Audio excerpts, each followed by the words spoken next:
السلام عليكم ورحمة الله وبركاته، أهلا بيكم في تحدي جديد. دلوقتي رايحين هذا الفلوج، رايحين بورسعيد. معايا مين بقى؟ معايا والله يا ناس. انتوا فين يا جدعان؟ رجال من ذهب. مصطفى حسن جاب الشنطة، ومعايا كمان أنطونيوسي. بصور أنطونيوسي ده بقى اللي بيصور كل الفلوجات وما بنكتبش اسمه، مش عارف ليه. عايزين نعدل الديسكريبشن صحيح. في مناقشة بقى حابب ان انتوا تحضروها معانا، واتمنى نختار الفاظياتنا كويس، لان الموضوع ده بالنسبه لي ما فيهوش هزار، واحنا عارفين يا رجاله بعد اذنكم. مالها العفيفه؟ جميله عسل. ماشي، هتوصل ان شاء الله وهنوصل بالسلامه. هتوصل ان شاء الله. احنا بنبدا مناقشه من هنا. هنوصل ان شاء الله ان هي مثلا باذن الله. مصطفى مش عاجبه ان احنا هنروح بورسعيد بالعفيفه. والله ابدا. والله ازيك يا حوده، اخبارك ايه؟ قلت انا خايف. عجباني حاجه وخايف حاجه ثانيه. خايف من ايه؟ خايف من ايه ايه في العفيفه؟ خوف ايه؟ هتعطل مثلا؟ ان شاء الله لا. لكن نبدا النقاش بان احنا ان شاء الله نوصل بالسلامه.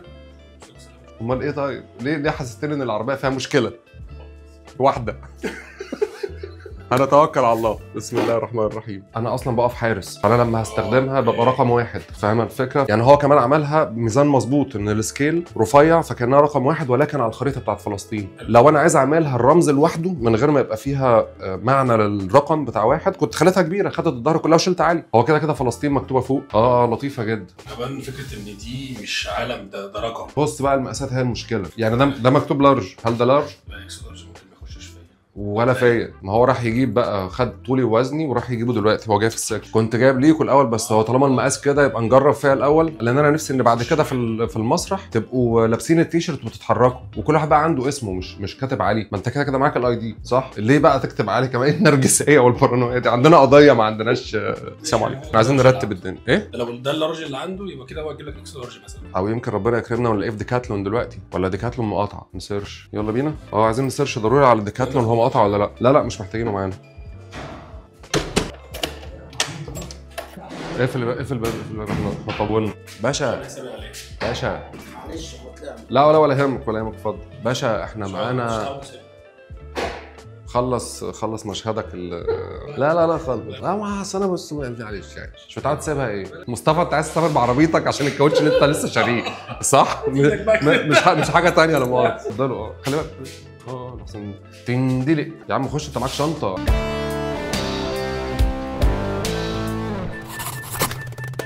بورسعيد السوق الحر بقى، نجيب شويه حاجات للعفيفه.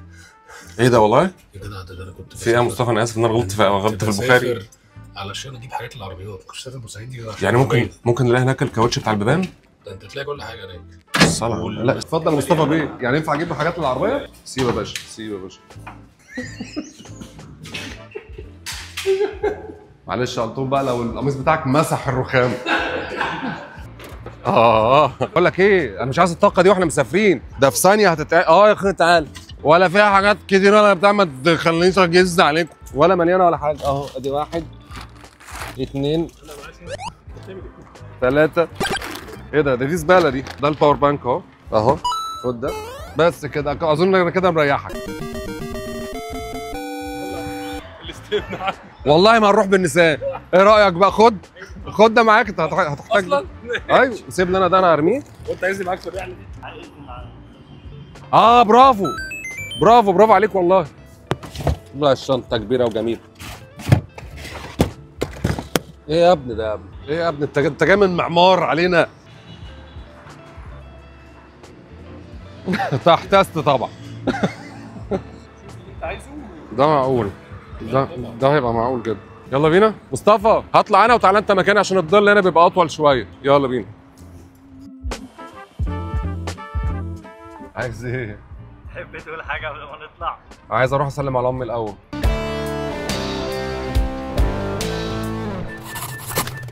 اعدي بس على امي بسرعه، ابوس ايديها ونجري. بسم الله الرحمن الرحيم، توكلنا على الله. عايزين 5 جنيه البنزين؟ حاسبنا على سعره في 2019. لا ما كنتش لسه اشتريت البنزين. كنت شغال فين؟ مصر. خلاص صب لنا حاجه.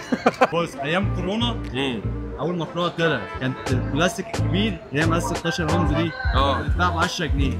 دلوقتي بتتباع ب 25. لا اله الا الله. لا بس كان قصب دلوقتي كل القصب ابو العيله. يعني ايه ابو العيله؟ طعميه وسكر ولون ابيض. يعني ايه ابو العيله؟ اهو طعميه ولون وسكر. ده اسمه ابو العيله؟ ده ابو العيله بيتزود على الاصل.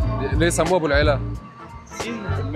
سين في المهنه زي يافت كده عند الجوهرجيه. بالظبط. اوكي. يقول لك خش اشرب اول ما تلاقي كوبايه قصب بيضه حليب زي الصوبيا كده يقول له لسه هيتسوق عليك. دي ابو العيله. هو ده اللي هو تحس ان هو قصب على الصوبيا اصلا من غير ما تحس. مبيضه لونها مبيض كده.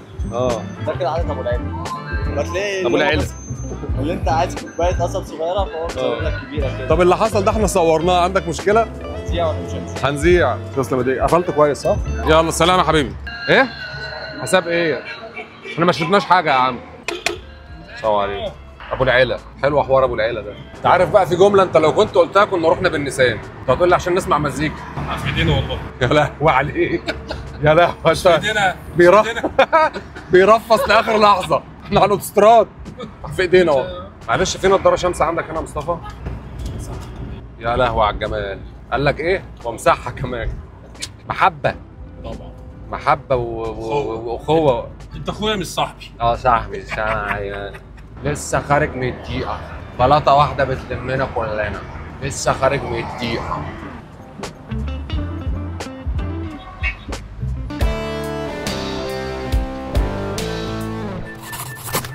معلش يا مصطفى سيرش كده ديكاتلون ده مقاطعه ولا لا؟ ديكاتلون وهيجي كاتلون يا قلبي. دي الجبنه صح؟ عشان تنزلوا مرتاحين وتبقى الدنيا تمام. يا مصطفى واحنا ايه اليوم النهارده هنقضيه تعليقات على فيفا بس ولا ايه؟ ماشي اتقل لسه اللي قلت عليها يا عم بعد الشر يا عم بعد الشر. تعالى كده يا انطور هتموت شهيد الفلوج. حتى لو العربيه عطلت دي هتبقى تجربه ممتعه جدا بالنسبه لي. لو انت هتتضايق ده موضوع تاني. خلاص انا ارمي نفسي في البحر. يا دي النيله يا دي النيله. طب ما تسكت بقى بطل معلومه كلام سلبي. عربيه ايه اللي بتضايقني يعني؟ عربيه ايه؟ النيل. يا سلام. هتنط انا مت وراه. يا سلام. وده ما احنا عارفين طبعا النيل لانه ماء عذب فبيكون السباحه فيه اصعب، فهو اختار الماء الاكثر صعوبه في البلبطه. يبقى خد لنفسك حاجات انطون انت ماشي كده، اعمل الرياكشنات اللي احنا يعني اعمل براحتك فاهم؟ كده كده انا هشيل في المونتاج يعني. انت الوحش اللي ما بيريحش.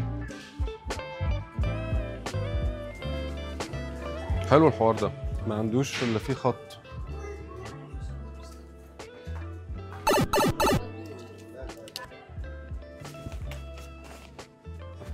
يلا بينا. مش هناخد هنا. انا كوبايتي فين؟ احنا وقفنا فين بقى؟ بس عند البتاع ايه ده مش هنا اهي. يلا بينا. عادي عادي.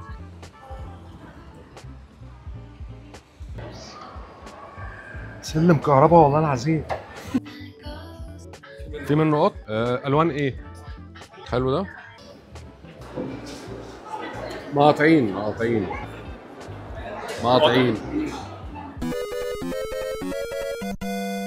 500 كيلو رايح جاي بالمنظر ده. هو انا مش هفضل انا كل اسبوعين بعمل الحوار ده يعني. انا هناك كمان. احنا عبال ما نخلص احنا كده لسه ما عملناش حاجه. هو البتاع غرقان اهي بص. لسه مش اصلا. لا مش هينفع كده بقى. انا كده مش هينفع. انا كده هعيش في المنيب ولا ايه؟ ازيك يا باشمهندس اخبارك ايه؟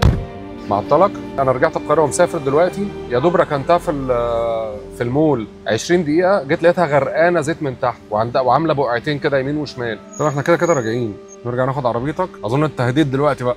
وصلت يا ابن الناس متشكرين. ده كمان الفتيس بدا يعلق تاني. ما تهزرش تقول لسه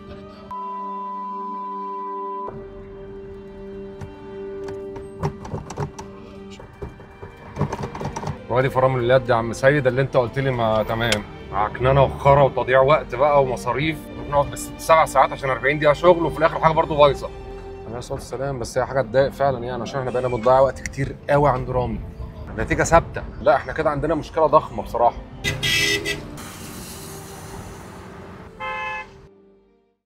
وانا قاعد متعكنن كده بقول انا متعكنن وبتاع. قال لي لا انت قلت ان العربيه لو حصل لها حاجه مش هتتعكنن. حصل ايه هتعطل مثلا؟ ان شاء الله لا.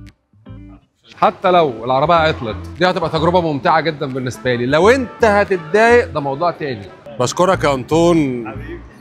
شكرا جدا. طب بوظت لي العكنانه دلوقتي. لا اصل سيبك تتضايق، ده اهم حاجه. يا سلام، تعرف انا نفسي في زوجه زيك كده يا انطول. الله اكبر. ممكن ندي واحده كده من بتوعي بقى، بتوع زمان. عندكم بقى سمك في بورسعيد؟ سمك من فضلك. هو الكلب ده بتاع حد؟ اصل مربوط ومخنوق جدا. هي مالها فيها ايه مشكلتها؟ انت عارف ان احنا لو ضربنا نار دلوقتي انطون مش هيصحى؟ يا جماعه احنا وصلنا بورسعيد لسه خارج من دي. بس منه لله اللي كان السبب. لا مش متعود.